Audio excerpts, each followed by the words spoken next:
మనం ఇలా అయినా కానీ బౌల్లో పెట్టుకొని స్పూన్తో తినేయచ్చు.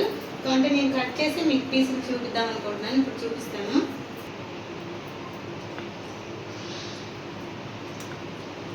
ఇప్పుడైతే పాలు పోసేస్తున్నాను. హలో అండి, అందరూ ఎలా ఉన్నారు? బాగున్నారా? మీరందరూ బాగుండాలని మనస్ఫూర్తిగా ఆ భగవంతుని కోరుకుంటున్నాను.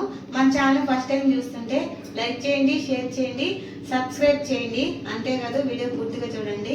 ఈరోజు అయితే నేను చాలా సింపుల్గా ఈజీగా పాలతో, పిల్లలంటే చాలా ఇష్టపడతారు కదా పాలు పదార్థాలు తినాలంటే, నేను పాలతో ఈరోజు కలాకండ్ చేసి చూపిస్తున్నాను. చాలా అంటే చాలా సూపర్గా వస్తుంది. ఇప్పుడైతే నేను తయారు చేస్తున్నాను. ఇప్పుడైతే కావాల్సిన పదార్థాలండి, ఇదిగోండి చక్కెర కొంచెమే పడుతుంది, చక్కెర కూడా కొంచెం నెయ్యి, ఒక నిమ్మకాయ, 1/2 లీటర్ పాలు చేస్తున్నాను. 1/2 లీటర్ పాలు తీసుకున్నాను. తక్కువ ఇంగ్రీడియంట్స్, టేస్ట్ సూపర్గా ఉంటుంది, తప్పకుండా ట్రై చేయండి. ఇప్పుడైతే నేను ముందుగా స్టవ్ వెలిగించి ముందుగా మనమైతే పాలు పోసేసుకున్నాం. పాలలో వాటర్ అసలు వేయకూడదు, చిక్కగానే కాయాలి. ఇదిగోండి స్టవ్ ఆన్ చేసి పాన్ పెట్టేశాను.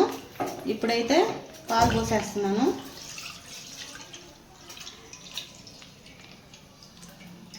మనం వీటిల్ని అడుగు అంటకుండా, కింద పొంగిపోకుండా కలబెడుతూ ఉండాలి.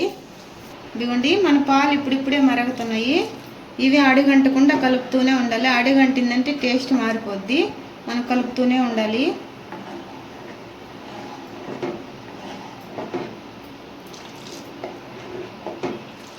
కలాకండ బాగా రావాలంటే అడుగు అస్సలు అంటకూడదండి. అడుగు ఏమాత్రం అంటిందంటే స్మెల్ వచ్చేస్తుంది, బాగోదు టేస్ట్. మనం స్టవ్ దగ్గర నుంచి అయితే అస్సలు కదలకూడదు, కలుపుతూనే ఉండాలి.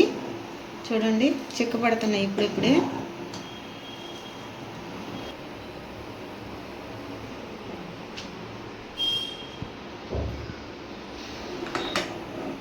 ఇదిగోండి ఈ చుట్టూ కొంచెం అంటుకుంటుంది కదా, దీన్ని కూడా అప్పటికప్పుడు తీసేసి ఈ పాలల్లో వేసేసుకొని కలుపుతూ ఉండాలి. లేదంటే ఈ సైడ్లు కూడా అంటుకునింది మాడిద్ది, బాగోదు. ఇదిగోండి పాలైతే కొంచెం బాగా దగ్గరికి వచ్చేసాయి. ఇప్పుడు మనం నిమ్మరసం పిండుకుందాం. మనం ఫస్టే పిండుకోవచ్చు కదా అనుకోవచ్చండి. ఫస్ట్ పిండుకుంటే ఎక్కువ నీళ్ళు అయిపోతాయి, అవి ఇంకా చాలా టైం పడుతుంది. అందుకని మనం పాలు చిక్కబడిన తర్వాతే నిమ్మరసం పిండుకోవాలి. చూడండి ఎలా అయిపోయిందో నిమ్మరసం పిండగానే. ఇదంతా కూడా బాగా దగ్గర పడాలి. ఇప్పుడు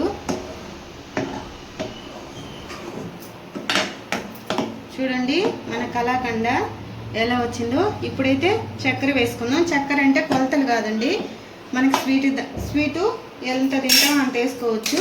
అంత స్వీట్ తీసుకోదు, కొంచెం అయితే చాలు. ఇదిగోండి ఒక 3 స్పూన్లు ఉంటుందండి చిన్న స్పూన్తో.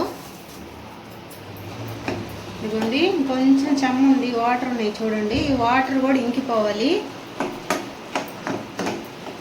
ఇప్పుడు దీంట్లో ఒక 2 స్పూన్లు నెయ్యి వేసుకున్నాం. 1 స్పూన్ అయినా 2 స్పూన్లు అయినా, ఎక్కువ నెయ్యి ఏం పట్టదు, కొంచెం చాలు. ఉంటే వేయండి, లేకపోతే లేదు.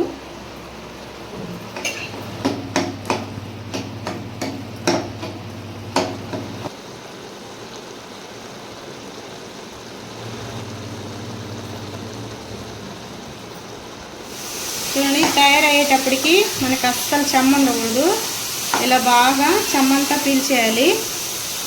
ఇదిగోండి రెడీ అయిపోయింది. ఇప్పుడైతే మనం ఒక గిన్నె తీసుకొని దాంట్లో వేసేసుకున్నాం.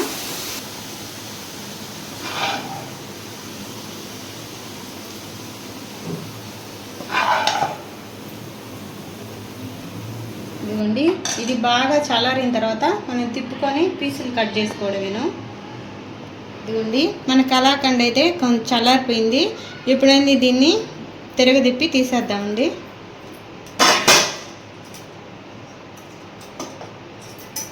చూడండి ఎలా వచ్చిందో. బౌల్లో కూడా చూడండి అస్సలు అంటుకోకుండా నీట్గా వచ్చింది. ఇప్పుడు దీన్ని పీసులు కట్ చేసుకున్నాం. మనం ఇలా అయినా కానీ బౌల్లో పెట్టుకొని స్పూన్తో తినేయచ్చు. అంటే నేను కట్ చేసి మీకు పీసులు చూపిద్దాం అనుకుంటున్నాను. ఇప్పుడు చూపిస్తాను.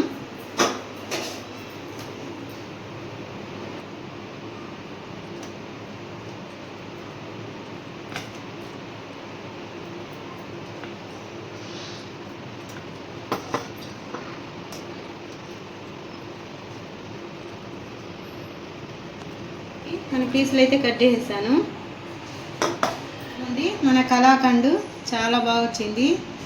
చూడండి ఎలా ఉందో. అసలు దీన్ని చూస్తుంటేనే నోట్లో నూళ్ళు ఊరిపోతున్నాయి. నోట్లో వేసుకుంటే వెన్నలా కరిగేలాగా ఉంది, అంత స్మూత్గా ఉంది ఇది. అంతేనండి, మన కలాకండ్ చాలా ఈజీగా సింపుల్గా పాలతో చాలా ఈజీగా చేసుకోవచ్చు.